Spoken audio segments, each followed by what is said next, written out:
Everyone, on today's Buds Mafia, episode 55, we talk about news around the NHL, the Artemi Panarin trade, the Gavin McKenna, Donny, Brook, as well as the last two Leafs games. And then we get into some Olympic previews, some early sneak peeks of the lineup for Canada, how they face up against Czechia, and we talk briefly of the USA lineup. And then, of course, we get into Super Bowl 60, why the Patriots are ass and they're frauds and they didn't deserve to be there. And we talk about some betting segments, talk about the WN Phoenix Open, and talk about the upcoming Pebble Beach Pro-Am. Comment, like, subscribe. Let's get into the episode. Tavares coming out, sends it in a goal. They score! They score! Holy mackerel, they score! Morgan Riley! Mo Riley! The Leafs have won it! They're going to the second round! Gonna run for it, he got it! And there he goes! Inside the 10, the 5! Oh, the play of the year in the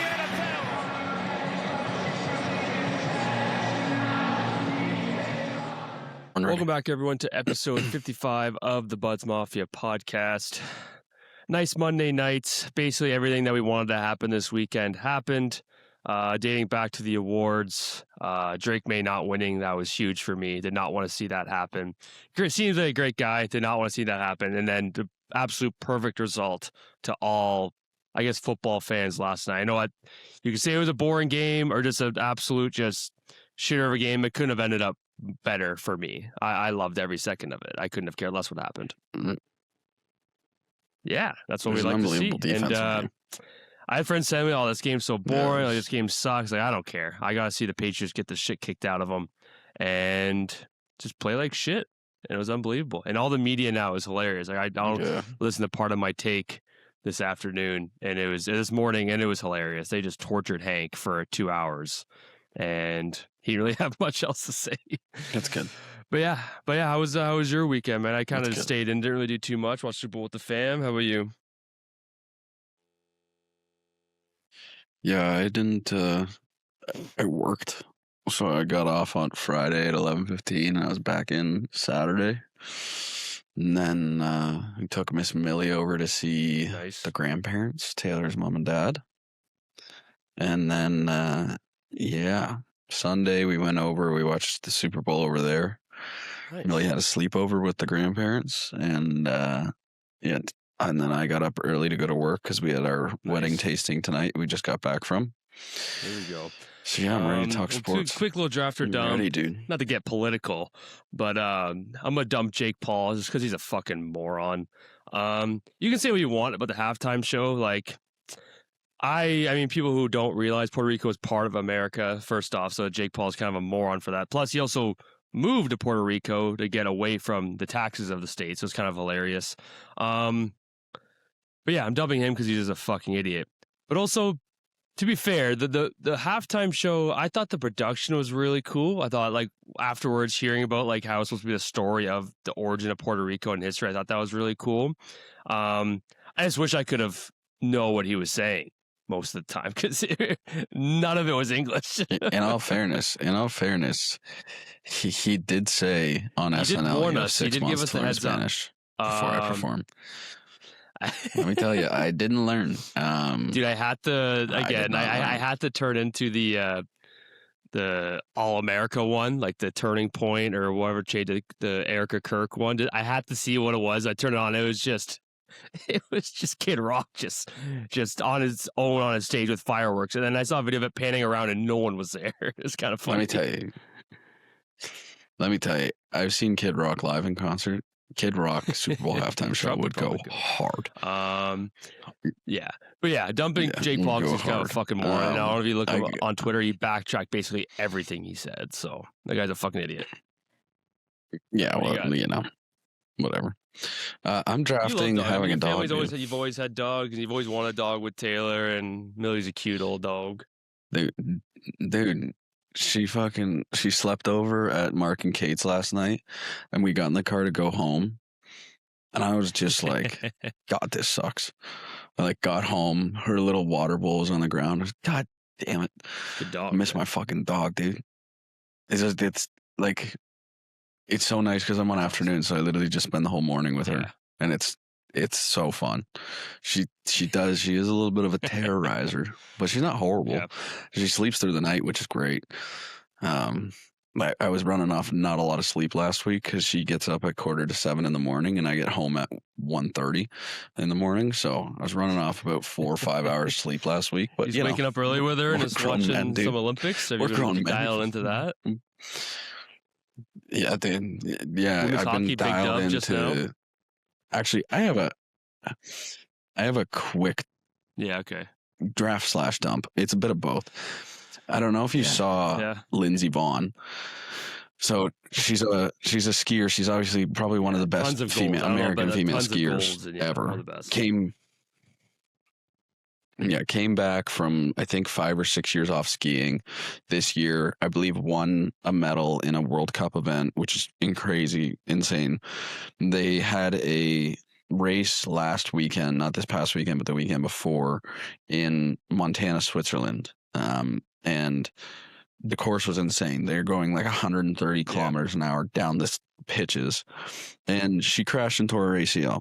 And then the doctor said, it is impossible for you to race at the Olympics. Like, you should not go and race. And what happens, sure enough, literally on the slow part of the course on the beginning, she takes a fall, fractures her leg that she tore her ACL in, and now is most likely never going to race again. So it's like, I am drafting it because that's nails as fuck to be like, no, I'm going to the Olympics and I'm going to race on a torn ACL, but also dumping it because it's like, you're going to the Olympics to race on a torn ACL. And the American team, like, they won gold in the Alpine downhill for women because Breezy Johnson, sick name, also, first of all, Breezy's a gross name. Yeah. But she's been skiing unreal. So it's like, I get it for coming back and probably your last Olympics and everything like that, but also and maybe let the new generation come in too. You're taking a spot, right? Irreparable. Yeah. At first, I was telling my parents, I was like, but anyway, she's either hyping it up too much, it's actually not that bad, or she's just incredibly optimistic. And it turned out she turned out to be incredibly optimistic where she shouldn't have been. No. Her ACL was ruptured right before the race. They kept saying rupture. I'm like, okay, no, it's serious. And she's just optimistic, and then her leg's gone. Yeah, no ACL. You're just going bone on bone. I was watching some of that, and really some helps of you the bend women and men, they're going like over 140 kilometers an hour, and there was one small, dude, they went off like at this one point where they get some air, and you think it's like a little bit of a distance. You it's go like, off that was 55 meters. And it's like, that's the size of a hockey rink. I'm like, oh god, it's just flying. Yeah, dude, it's crazy. The men are like, I grew up skiing and ski racing, and it like doing nothing near that. But we have one ski hill here in Ontario called Alpine Valley, or Alpine Ski Club or whatever. It starts off with like a flat section. You have to go around gates, and then it feels like it hits just an absolute 45-degree pitch, and you're going insanely fast. That's crazy. I've only skied once in my life. I don't think I can see myself doing it again. The Olympics have been fun to watch, man. But everything's happening so quickly. Like, women's big air, like the events that I like to watch are like the snowboarding and the skiing, like the women's big air, the men's big air, the ski slope style. Let me tell you, the difference in the X Games and what these athletes do versus the X Games, they're doing triple to quad corks, which is 3 or 4 flips plus spinning like a 1980, which is like 4.5 times around. And the first ever 2160 or 2340 was done this year, which is like 6 times around. In the Olympics, they're only doing 1980s, which seems insane. But to some of these athletes, a little bit of a cakewalk. Ridiculous. But yeah, I've loved it. There's fucking the women's big air. There was like fucking 3 15-year-olds, a 16-year-old. Fucking doing this. It's just insane. That's the. All right, let's get into some hockey. Yeah, big trade since we last talked. We'll save the Super Bowl at the end. We'll talk about some hockey first. Mr. We'll talk some Panarin, Olympics, but Panarin, I posted a video right after. I was on my desk over here, and I decided to make a video. And we were hearing. I heard he really wanted to go to Florida. Like, no shit. But I don't think Florida could have made anything happen. I heard San Jose, and they were willing to give him that big contract. And then listen, the trade return wasn't great. It was a conditional third and a fourth and Liam Greentree, a 2024 first-round pick. He was on the World Junior team. I think when we played like the bronze medal game. Solid prospect. The conditional third, I think if LA wins a round, it goes to a second. I don't know. People are like Rangers got fleeced, Drury got fleeced. Yeah, it definitely was a fleecing. Like if you think about it, Brennan Carlo went for fucking more than Panarin. Brennan Carlo went for a first and Fraser Minton. I think Fraser Minton at this point has proven a lot more than Greentree, obviously.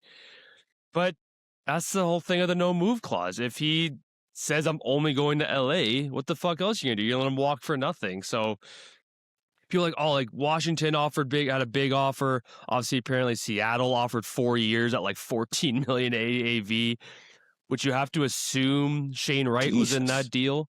If we already heard they're trying to shop him, you have to assume that. I also heard they're trying to shop Beniers. I don't know how the fucking team's in a playoff spot. Doesn't make any fucking sense. That Pacific Division's a shithole. But yeah, it's weird. Yeah, I mean, it was not a lot. But you still got a solid like first round draft pick. And again, he wasn't going to go anywhere else. And people are like, oh, why'd you make the trade? It's like, hey, well, we either just get some draft capital and a solid prospect to add to our system, or he walks for nothing. And he extends for 2 years, $11 million AAV. Yeah. Which I think a lot of teams would do. You see 11, but he's still a premier winger. I think 2 years ago he had 120 points on a shitty Rangers team. He still has like 60 points in like 52 games. So it's like, and yeah, where the cap's going. With the way the cap's going. It's not, I think it's a great trade for LA. I mean, if they face Edmonton in the first round again, they're probably going to lose. They're not even in a playoff spot right now, but you have Kopitar off the books next year. Byfield's going to have to step up his game. He really hasn't been that number one center yet, but you have some great wingers. You have Kempe, Panarin now, Fiala. So we'll see. But yeah, New York, they're in a fucking absolute dumpster right now. Dumpster. All right, let's got some news around the league. I saw this tweet. They said on Spin Chicklets, Alex Ovechkin has started 0 shifts in his defensive zone 5-on-5. He hasn't been in his zone for a face-off 5-on-5 this entire season. That's hilarious. He's just a fucking bag of milk who just rips the puck all day. Why? He's buddy's fucking scoring crazy goals at the age of 40. God, no. What, you want him to play defense? Let him do what he wants to do. It's hilarious. You want to risk? Yeah. But yeah, I thought that was funny. Team Canada, we'll get into some more. We talked briefly about the Olympics, but some lineups came out. We'll talk about that later down. But Sam Bennett to replace Cirelli. I mean, I wanted that from the get-go. That's what I wanted when it came out. So it sucks with Cirelli. I mean, that's shitty for him. Like that. But I think most people are very happy with that decision with Bennett. And then one that kind of surprised a lot of people was Jarvis to replace Point. I thought it really was going to be Hyman. But he played my brother, I love Jarvis. I think he's an incredibly underrated forward. He has a great defensive game. He didn't play a ton of Four Nations. He had a 1 goal, I think, against Sweden, I think, in one of the first games. But yeah, he's probably not even going to play. Let's be honest. He's like, as of right now, he's an extra anyways, him and Bennett. So it's not the biggest deal. I would have loved Hyman, I think, because they've put a guy with McDavid, but with the lines coming out right now, they already have the lines that they like, which I love. We'll get to them later. I love them. But definitely a shocker. But again, you're talking about 2 guys who are likely going to be extras, right? So end of the day, and it's extra point. Apparently he could play, but he kind of told the GM that I can't give him my all, and let's give it to a guy who's healthy. So good for him, but that sucks. Yeah. That is fucking definition of patriotism. It sucks too because Brisebois, the Bolts GM, I think is part of the Team Canada committee, and obviously John Cooper. He had to call both those guys, or they had a conversation. So that sucks. But yeah, I don't know. Have you been kind of paying attention to this like Flyers drama with like Michkov and Rick Tocchet? Apparently, like Flyers fans, they had a great start to the season, or Flyers had a great start to the season. Now they're kind of trailing off. Michkov hasn't done a lot, and Flyers fans are just asking for Tocchet's head because they're not playing Michkov enough. He's not playing the best, but when he plays a lot, he gets better. It's a whole thing, and people like want Rick Tocchet's head after he won a Jack Adams trophy like 2 years ago, and they're supposed to be a shitty team. Jesus. So, and you see them yelling at each other on the bench, but it's more just animation. And they also Michkov doesn't speak English. So it's kind of like a hard kind of dialect there. Yeah, and that he's is just not a that good is really skater. I tough. don't know if It's a you've like little lost watched in him in the Philly translation. games. He's not a good skater. He incredible skill, but again, it was Talkett said he came into training camp overweight, out of shape. And why do you reward a player like that with playing him 20 minutes a game? Right? Like he has to get his legs. And he's had moments of playing Yeah, that better is tough, recently. yeah. And like whenever he plays over 18 minutes and he has a point, Flyers media is all over. It's like, this is why you play him more. But it's like, he's not that good right now. And you're talking about a coach you just signed to a 6-year deal. And he's like the highest paid coach in the league. He's not going nowhere. I have not seen any of it, but we were talking about him last year as like supposedly, or not being, but he was on fire and like unbelievably young, like a young stud who could be like light up the league, and then just kind of fell off the face he's not of the a earth. dynamic. And I think I listened to Chris Pronger today on Spin Chicklets. It's you don't build around wingers, and he's a winger. A franchise player isn't really a winger. You build around a centerman and a defenseman, and he still can be a stud. I mean, his draft year, I remember he's going to get in like comparisons with Bedard, like it was 1 or 2, but since he had a contract at KHL, that's why his draft stock slipped. Yeah. But yeah, I still think he's going to be a stud, and Flyers fans asking for Rick Tocchet's head. Again, you just signed him for like a 5-year deal. That's crazy. Yeah, that's crazy. Yeah. And stupid. he's coming off a Jack. I want to talk about really Gavin 2 years McKenna ago, now. This is hilarious. Now, this girl's got This some is things crazy. to say So- about Gavin McKenna. Again, it's all good now, Dude. right? It's all good now. But over the weekend, they had it was a big, the outdoor game, the Penn State series with Michigan State, and family out. Again, it's all alleged. It's all like, I don't think it's too much details, but basically, family and friends and team, like Gavin McKenna went out with his team and his mom, and I guess his other family members, out to a bar. There was no reports that said he was drunk or anything. There's none of those reports. He definitely could have had a drink or two. You don't know, but there's no reports of, Well, I don't think he can drink in the States. Like but yeah, like, but you never know. Yeah, so he probably wasn't even They drinking. lost the You game, don't so. ever know, right? But probably his teammates were. He is like probably 22-year-olds, but and then apparently this kid was like just kept harassing him and his family, blah blah blah. Apparently called his mom like a whore. And then Gavin McKenna did the right thing. He got up and apparently he left. He's like, I'm gonna get out of there because his teammates de-escalated the situation. The guy followed him out of the bar, went up to him and kept calling his mom a whore. So then he cracked him. And this kid apparently has the weakest chin of all time.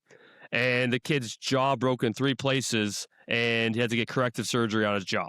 So fuck around and find out. Yeah, I saw a thing that was like, I mean, obviously, violence is not the answer. We don't condone violence on this podcast here, correct, Millie? Yeah. Anyway, but at the end of the day, I thought it was that the kid was getting kicked out of the bar anyway. So the kid got kicked out of the bar, waited outside the bar for when McKenna and everyone walked out, and then continued to berate. That makes sense too. Yes, I think yeah.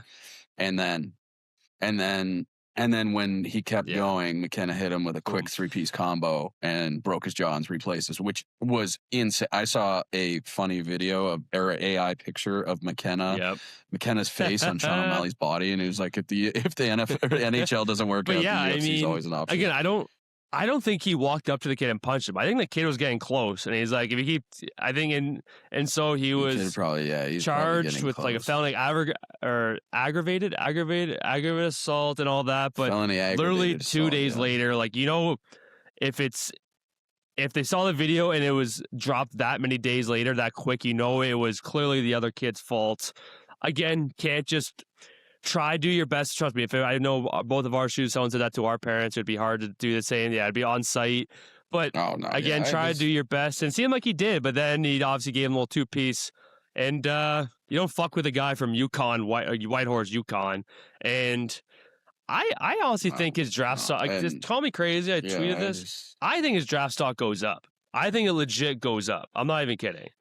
I think that everyone at work, like, I was having a conversation with a kid who's our age at work about this, and I was like, I could see GMs who think this is a horrible thing, and I could also see GMs who are like, what we Again, want. he defended his family. Obviously, tried to do your best to do the right thing, but he was labeled like soft throughout the World Juniors against Czechia and some of the other games, right? And this guy, he's not fucking afraid of anyone. And I was talking with my brother, like if he goes into these draft interviews and he shows that he's clearly not a nutcase, he explains the situation, like, hey, like my family's in a lot. Growing up in Whitehorse, I had to travel. Like he was saying, he had to drive like 6 hours to Alaska sometimes. He had to move away from home at 10 years old. I'll do anything for my family, and he's clearly not a nutcase. I can't see why his draft stock won't go up. Not that it's already up. It's him or Stenberg or maybe Verhoff, but I mean, my brother wants him now more than anyone. But yeah, so they dropped the felony charge. He could still face a misdemeanor. Crazy. That was what my whole thing was, is that it's a first offense, I think, that we know of. I don't believe he has any other offenses against him. It's a first offense. To get a felony aggravated assault charge obviously caused bodily harm. But at the end of the day, if he wasn't the instigator per se, I didn't see how they charged him with a felony. A lot of people at my work were saying that he's going to get off because he was a hockey player and he's going to go first overall. And I don't agree with that. If he was an NHL player and he was going to get off, like if he was an NHL player and he was like, obviously he's 18, but if he's fucking 22 and doing, or like 25 and doing stuff like this to a kid, an older kid, I could see, which doesn't make sense. Really, kids from Penn State. So I don't know why he's fucking doing this to his best player, but that's probably Well, maybe he lost the game. Yeah, so all is good. He could still face a misdemeanor, but that, like, I was talking to my girlfriend who's in law school, because she was like, because I'm like, Kayla, I'm seeing like posts of this guy, he could face like 20 years, and she's like, well, the states don't fuck around, but she was pretty confident, like, hey, it's probably gonna be dropped as a misdemeanor, slap on the wrist, pay a fine, maybe it's like a probation, like, stuff like that, but. Yeah, which he already does. So it'll all be good. It all worked out. Luckily, I was getting a haircut and my phone was blowing up, and then I leave my car and I leave the shop and I see text from Chris in our chat. My brother's, and you see his McKenna. I saw Chris texted saying, Penn State, the state Penn, and I was fucking crying. But yeah, it's all good. He's all good now. That was funny. But yeah, that was a crazy, just kind of 72 hours or the fuck that whole thing kind of lasted. I don't know if he can play yet, though. I'm kind of still curious of what he probably still can't. No, all right, moving on. We talked a little bit about that. Huberdeau done for the season. Nah, who cares? Sorry, she's interested in my charge report. You psycho. Nah, yeah, Huberdeau done for the season. I didn't know that. This first rounder? This is crazy. Florida so get a the deal last year. This is the beginning of our podcast when we talked about the Seth Jones trade to Florida. It was for Spencer Knight in a first. Nothing came out protected. Then out of nowhere, Sarah Valley this week said, "Oh yeah, guys. By the way, I didn't really say, but like the Florida first rounders top 10 protected." Everyone's like, "Hey, Florida's like a lottery team right now," and Chicago obviously, like Chicago Blackhawks knew, like the organization knew, but fans are like, "Dude, I thought because Chicago's a lottery team and Panthers are like bottom 10 right now. They're like, dude, I literally thought we were gonna get like 2 top 10 picks, and it's protected. And maybe Bills, you don't know, he's just a fucking genius, but." I don't know. Sarah Valley kept saying, "Oh, I definitely tweeted it out." And everyone's showing him receipts. Like, you clearly did not tweet it out. Clearly did not. But yeah, Chicago fans are not happy. Still, I mean, if you get like a 12th overall or 12th round pick, and then next year Florida will be good, so you kind of get hosed because maybe you get like a 28th overall pick. But the first round is a first rounder. All right, talk about week by week. Edmonton falling apart. 5-5 last 10. Leon said. Starts with the coaches. Goalies need to make a save. Jari in his last few games, 3.64 GAA and an 870 save percentage. Goalie just cannot thrive in Edmonton. I don't know what the fuck it is. They need this break. Leon's the captain of Germany. McDavid's going to go win a gold. Bouchard's just going to rest, and Jari is just going to do the fuck he's got to do because that's just been tough there.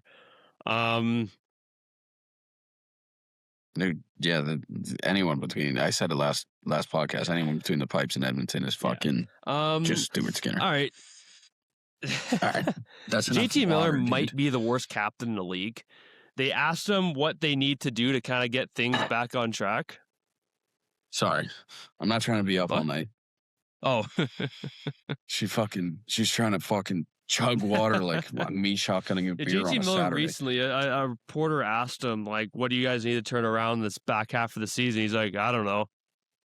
He's like, hopefully some guys get some rest over the break. You're like, dude, what the fuck? Yeah. You're the captain of this team.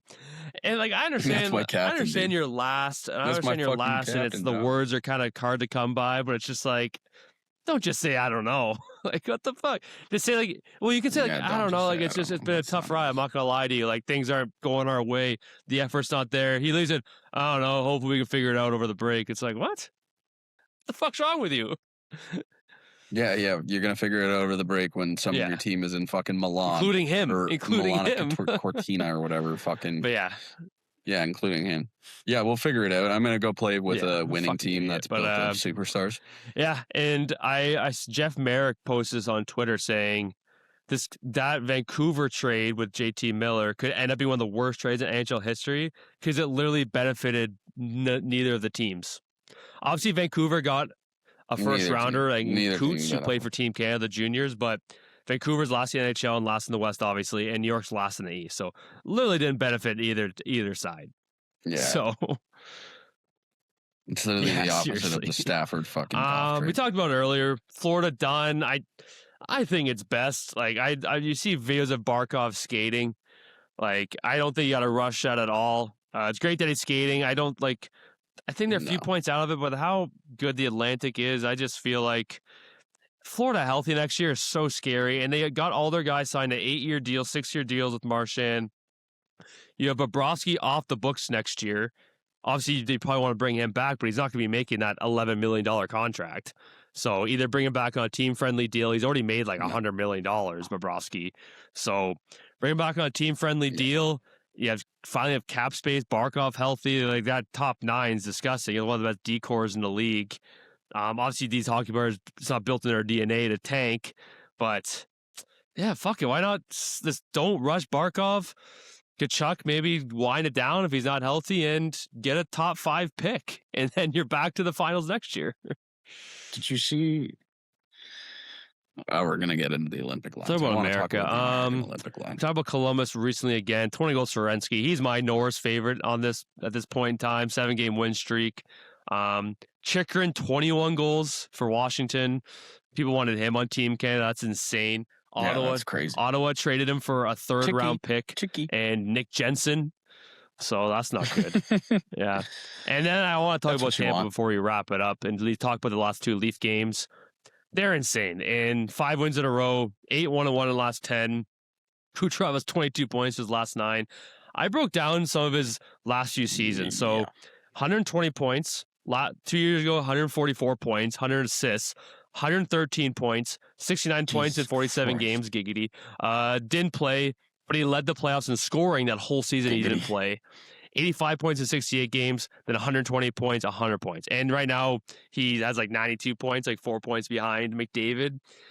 Like, for the top echelon of the league, it's Makar, I don't know if they're all Canadian, but Makar, McDavid, and McKinnon. Like, Kucherov's there. He's been there for the past, 5 seasons. He's been there this entire time. Been there, man. Say what you want about him. He shows up in the playoffs every year. I guess you could say maybe besides the last 2 years when Florida beat them, but he's insane. And if he snatches this Art Ross trophy, that'll be fucking hilarious. And he's incredible. I love Hagel. Funny. Love what he did to Kachuk right before the Olympics. Fucking popped him. Dude. He's one of my favorites. That was crazy. That game was insane. Oh, that ref, he had to catch his breath. Was ridiculous. He's like, fuck, man. It was a minute of we've got fucking 17 game misconducts and 700 penalty minutes in, actually, we're just going to call the game. But yeah, fully healthy. Like, Hedman just got back. Fully healthy, this team's insane. Like, they're favor in the East, Colorado favor in the West. Could see a rematch from 2022. Not much to talk about the Leafs. They had the 2 games against Calgary and Edmonton. That was your lock of the week. They got both dubs. Big win against Calgary. You get to an early lead, but then you let 2 goals in, but you still stay with it. Wold played great. It's a different game when Nylander plays. Like, we're so much slower when he's not playing. He adds so much speed to the lineup. Him and Michelli had some it's great crazy. connection with one another. Against Edmonton, Michelli had 2 goals. Nyes had a great game after kind of being criticized and having a goalless drought. Stolarz had probably his best game of the season. Again, I still think you listen on offers. I heard Edmonton was kicking tires on Waugh and OEL. I would hate to give up OEL, but because he's an Olympian, he's our best defenseman, but you're not giving up OEL for anything less than a first, in my opinion. He's a fucking Olympian on one of the top teams, so I'll take it. It sucks, but he's been playing so good. And he's it's just like our biggest issue is our defense, and he traded our best one, but maybe they have plans for the offseason, but yeah, let's get into Olympic talk. I'm excited for the Olympics. We're filming this on Monday nights. The obviously drops Wednesday morning. First game will be on the Thursday against Czechia. I'm excited. The lineup came, or at least the practice lineups have come out. I'll read the lines out. Stone, Crosby, Marner, Celebrini, McDavid, Wilson, Marchand, McKinnon, Suzuki, Hagel, Horvat, Reinhart. The 2 subs are Jarvis and Bennett. Then Taves, Makar, obviously, Morrissey, Parayko, Harley, Doughty, and Theodore Sanheim. I love them. They're spreading it out. I love having Crosby, McDavid, McKinnon as your centers is fucking I like a the joke. lines. That's a joke.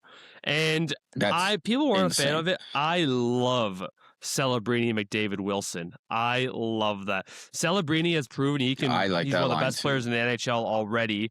He's proven that he's in an MVP consideration. He has 40 more points than the next guy on San Jose.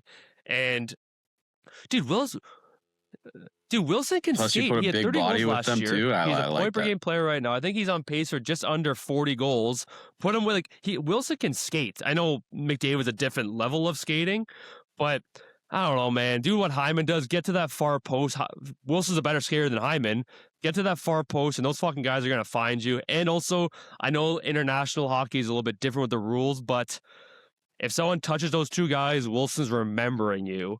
And he can have a clean. He'll throw clean hits. He's going to be careful because international hockey is a lot different. But Marchand, McKinnon, Suzuki, I love that line. I love Suzuki. I know he's a hab. I love Suzuki.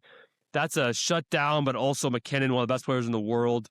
Crosby, Stone, Marner. That's like the IQ line. Those guys are so intelligent. Yeah, that line to me was. And then Hagel, Horvat, Reinhart. That's just a meat and potatoes skill, but smart grind. And then obviously Taves and Makar, they're not going to be apart.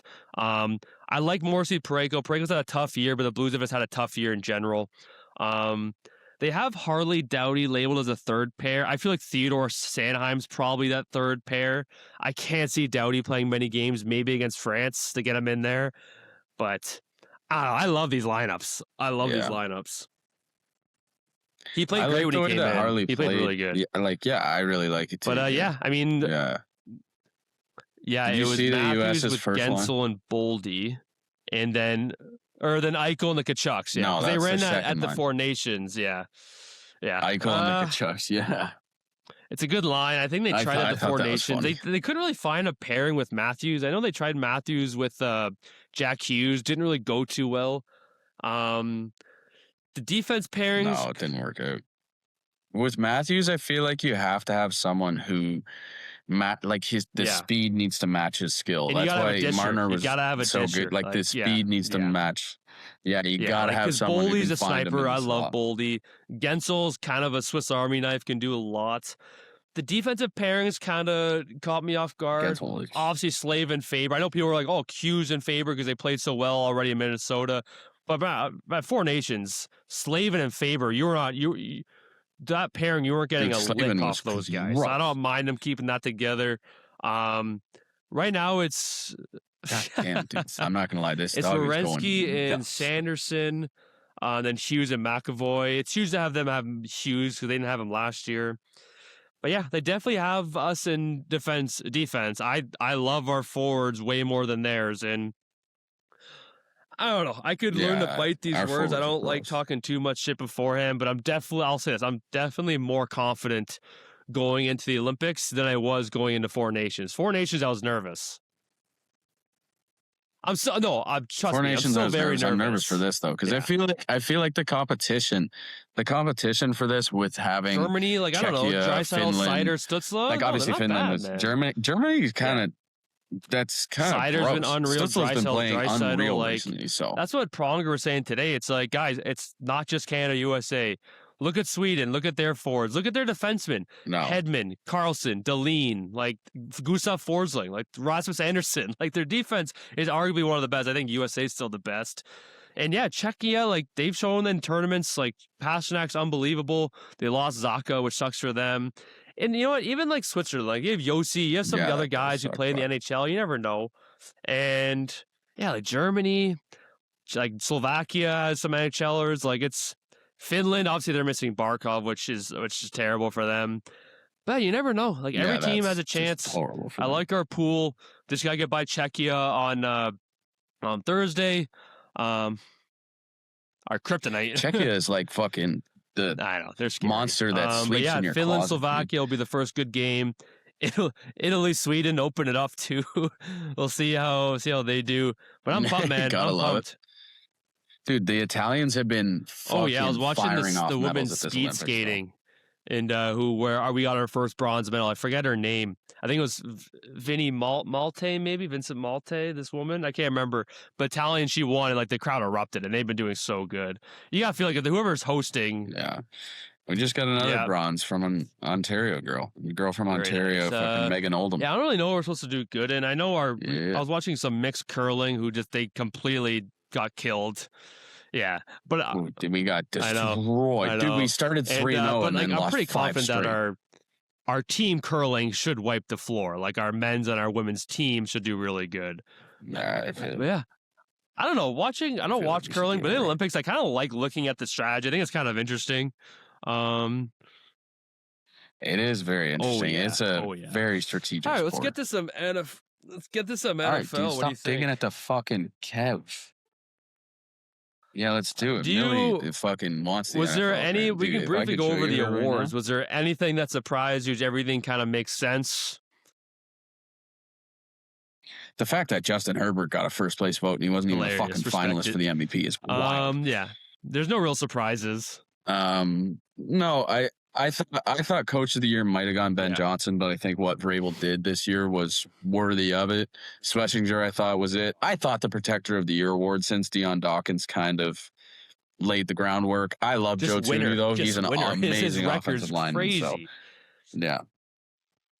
100%. CMC, I like the Comeback Player of the Year. Tet was always offensive rookie. Shook Daddy. Yeah, whatever, shook. JSN, I like that for offensive player of the year. I think because CMC got comeback player, they're not going to give him. JSN was gross this year. Obviously, Myles Garrett was a shoo-in. And the closest race was going to be the MVP. And the thing that's weird is this year seemed to be more of a stats year for MVP than last year. But I think still, you take Stafford off that team, it's ridiculous. And there's a lot of Patriots fans are saying if you switched Stafford and Maye, who would have the better record? I was so happy for him. I think he was already a Hall of Famer. Now he's definitely a Hall of Famer. Probably not. Yeah, 100%. Yeah, first time. Oldest player to win the MVP. I'm pretty sure Brady won it when he was like 40. Or Rodgers might have won it when he was like 40 too. No, Rodgers last 22, I think. His last MVP was 20. Was it 2022? Was it? I think I read it was first time MVP because I think Brady won it when he was like 40. Oh, also the guy on the Raiders, what was his name? Rich Gannon. I think he won it when he was like 39. Oh, yeah. This is Mr. Frog, who also likes to talk football and distracts the shit out of her. Let me tell you, she's biting the shit out of my feet right now. Yeah, no, nothing really surprised me about these awards.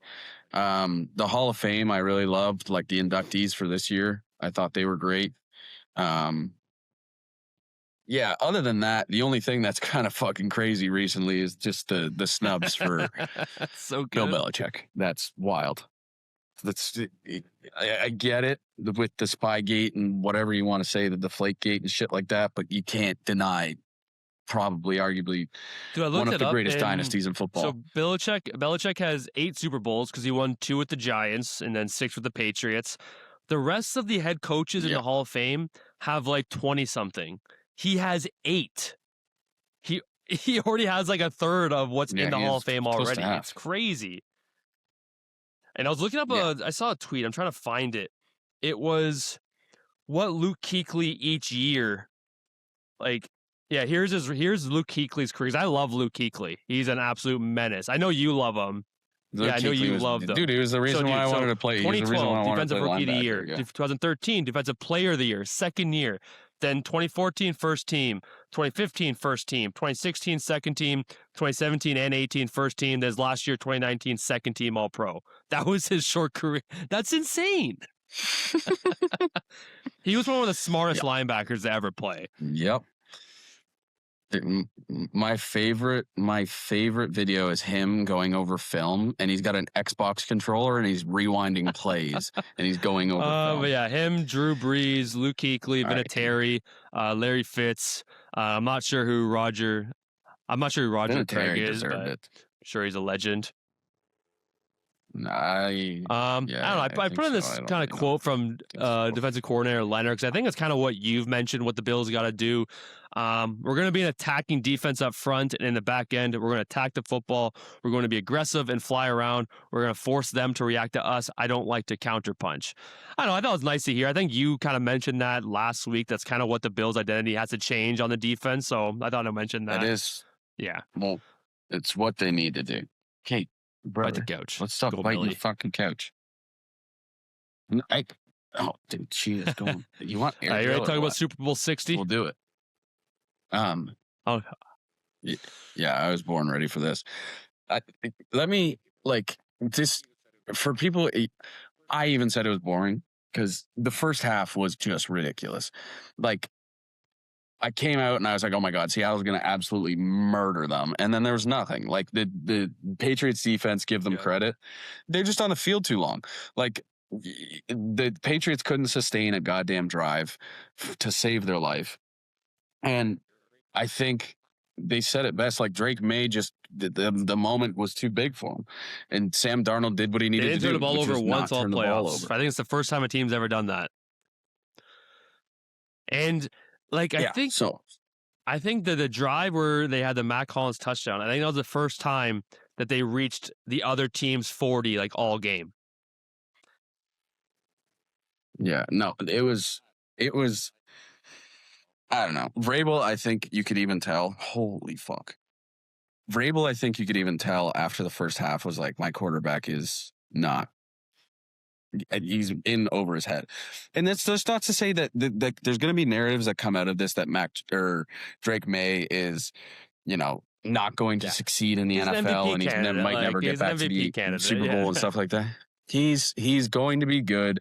The Patriots team is young, but my storyline for this was fucking their offensive line. Will Campbell stunk. They had 2 rookies in the offensive line. I think Will Campbell gave up 14 pressures that game. At one point, he was getting pushed back as bull rushed as Drake Maye was getting sacked. And I think they broke a record. Drake Maye has been sacked the most times in playoffs and had the most fumbles in playoff history. He passed Joe Burrow for sacks at 21. They had no answer. I mean, their defense, so Mike McDonald, I didn't know this, he's the first ever defensive head coach to do the defensive play calling in the Super Bowl and win. That's never been done before. Incredible. And Ernest Jones 10 tackles, Byron Murphy 2 tackles and a sack, Derek Hall, who was a monster, 2 tackles, sack, fumble recovery, Witherspoon, they just kept rushing forward. Witherspoon had a fucking clear lane, 4 tackles and a sack. He had 2 sacks, but they took it away because it was actually an interception they called in that last play. And just their defense was incredible. Kenneth Walker, I have a feeling that Kenneth Walker has a phobia against running up the middle because they ran the same outside run 20 fucking times. He just I think the problem is that I think that was their game plan. They saw that the contain was maybe not as strong for the Patriots, and we're like, nah, we're just gonna attack the edges and just make them bring down the safeties and try to make plays and try to let their corners make tackles. Insane. Their corners, Gonzalez the played diving unbelievable. deflections were nuts. And the first one was that crazy. was gross. Yeah. The first one, I was like, oh my God. But like, I think that was just the game plan. And you know what?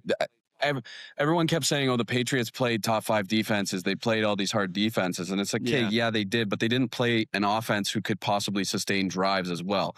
Like, they played Jarrett Stidham. They played Justin Herbert. Yeah. They played CJ Stroud. You know, like these offenses are not offenses that necessarily scare you. And then you go up against a Kenneth Walker who has now gotten into a groove and is playing unreal.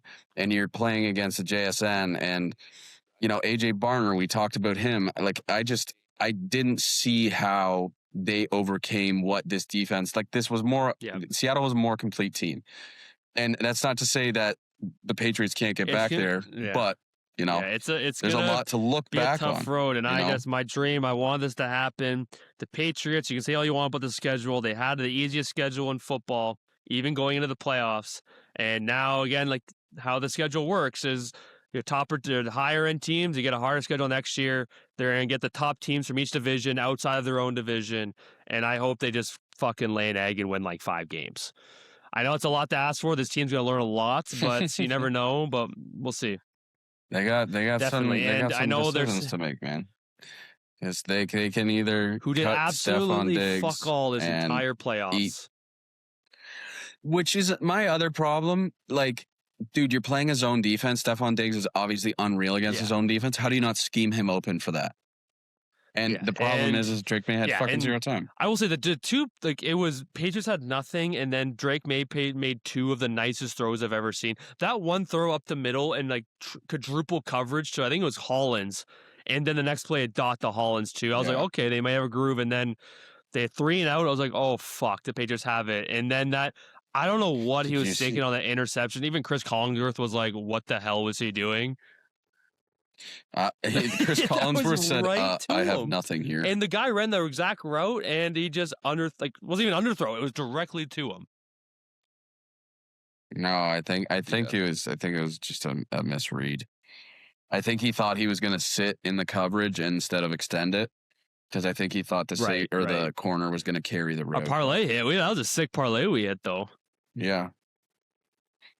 Dude, I was pissed when you texted me. You didn't bet it? I was trying to put the bet in, but we were over at Taylor's parents' house, and the dog was going nuts, kind of like she is right now.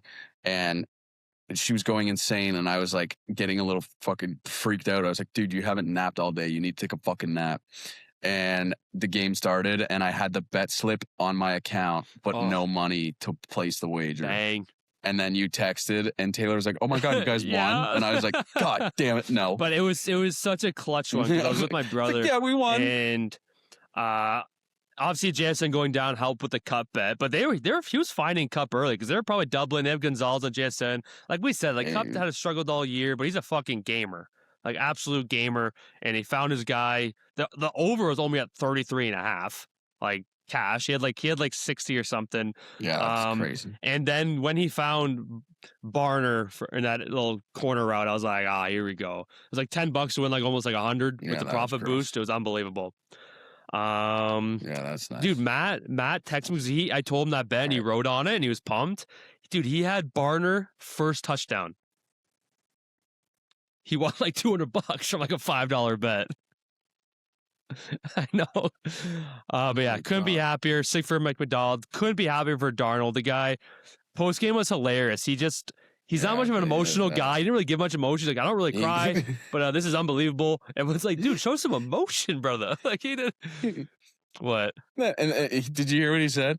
I know we don't want to talk about it, but offense could have been better. But I'm not going to think about that right now. I'm going to go celebrate with my guys. I don't know if you have anything else, man. Season's over. We're still going to maybe bring up some news every now and then. No, I'm on it. I've been on it. All right, let's get up. I'm waiting for AJ Brown or George Pickens. Oh, yeah, George Pickens. Oh, yeah, franchise. But I'm waiting for I don't know, AJ man. Brown I'm to the Bills. pissed. Apparently, like there's AJ Brown's the Baltimore rumors, and AJ Brown's with Derrick Henry. Derrick Henry saying Brown to Baltimore. They're in cap hell, so I don't know what they're gonna do. But yeah. Yeah, we're in cap hell too. I saw we that. just paid up $50 million today. The Chiefs are in cap hell too, but we'll see what they do. I think Chiefs, even though Kelsey's still good, I think they kind of need Kelsey to retire.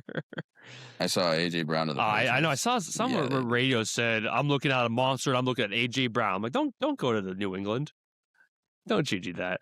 All right, ready to wrap up with some golf and some betting segments here, buddy? Yeah, I think we're almost done, Millie. Then you and Papa can go out. You know what? A quick dump. Fucking babe puppy teeth. Why do I have a little shark in my apartment right now? Her teeth are so sharp, dude. It's like they've been filed to just pierce your skin whenever they want. And then she gets all upset when you fucking put your finger near the back of her gums because there's no doing her best. There waste management. You dominated. I'm pissed, dude. I told you I really want to pick a Decky. I think a Decky would have got me the win there. Yeah, dude, he played really well. Did you see the thing that happened with chair? The chair I know incident? someone. Yeah, I saw that. Someone slammed a chair on the playoff hole also or something in his like final that. Putt, like a plane flew over. Fucking. Okay, well, no, you know what? If you're going to complain about a fucking plane flying over a deck, let's see. He backed off. But yeah, and fuck, shout out Chris Gutterup. He murders the ball, murders it. His drive on the dude, playoff hole went like 350. He was almost on the green. He fucking murdered it. And dude, he has 4 wins in his first 72 starts. I think same as Scotty, or 71 starts. And speaking of Scotty, a guy who was on the fucking cut line and then finished 2 back from the win. This fucking guy. Yeah, it's just ridiculous. But yeah, I had Sam Burns and Tom Hogue both got cut. Harris English actually finished like top 30. I think he was solid. But I think Tagala got you the win. He was solid all weekend. So I picked first for the Pebble Beach. I'll have to bring up this is a loaded, probably the most loaded roster of the season because Rory's in it.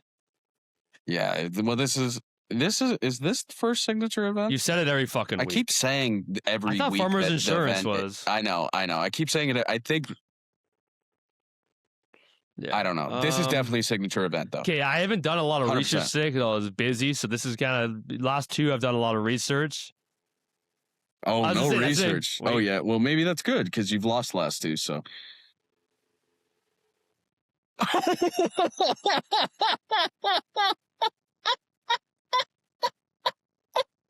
I can't wait to hear that back. That was unbelievable. Oh, dude, that was the wettest fart I've ever heard.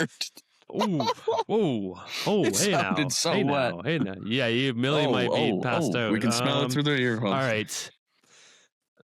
Well, I'm picking first here, all right, buddy. Millie, who I go picking? First.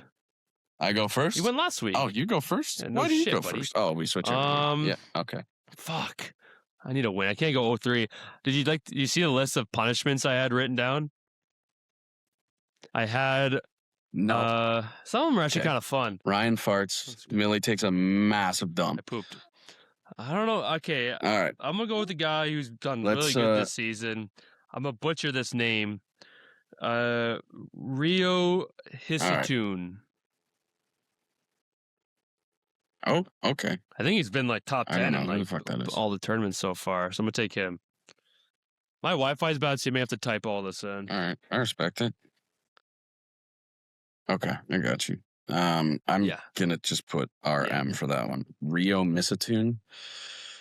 I'm going to spell it exactly. He came in, he was like top 5 for the Open last year. He was at that Japanese guy who was up there. Oh, okay. I spelled his name right then, I think. Give me, I'm going to take him early, and I don't really love it, but give me Patrick Cantlay.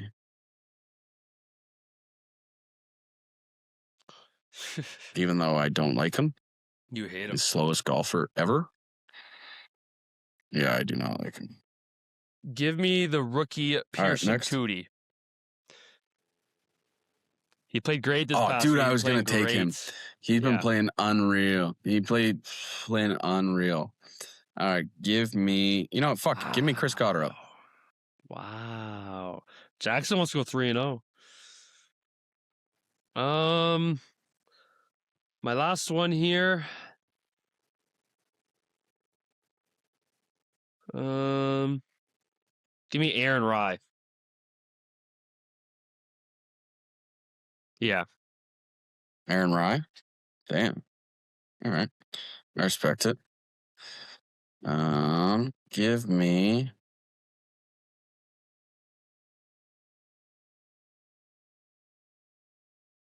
You know what? Fuck it. Fuck it. I was going to pick Corey too.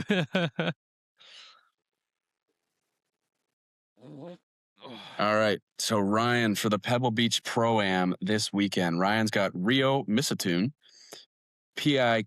Cody, Aaron Rye, and I've got Patrick Cantlay, Chris Gotterup, and Corey Connors. I am currently 2-0, looking to go 3-0. You did. I kind of stacked my team this week a little bit. I don't love it, but I don't hate it. And let's get to some quick betting segments, and then this dog is full of piss and vinegar right now, so we're going to play. I had Seahawks minus 4.5, cleared. I'm to 14-9. You had Leafs money line for both the Alberta games, dub. You're 8-15. I'm going to go Wilson anytime against the Czechs and Canada money line. That's what I'm going to ride with. I like that. He's just going to find that back post, and McDavid or Celebrini are just going to find him. I actually have McDavid anytime Canada money line against the Czechs. Okay.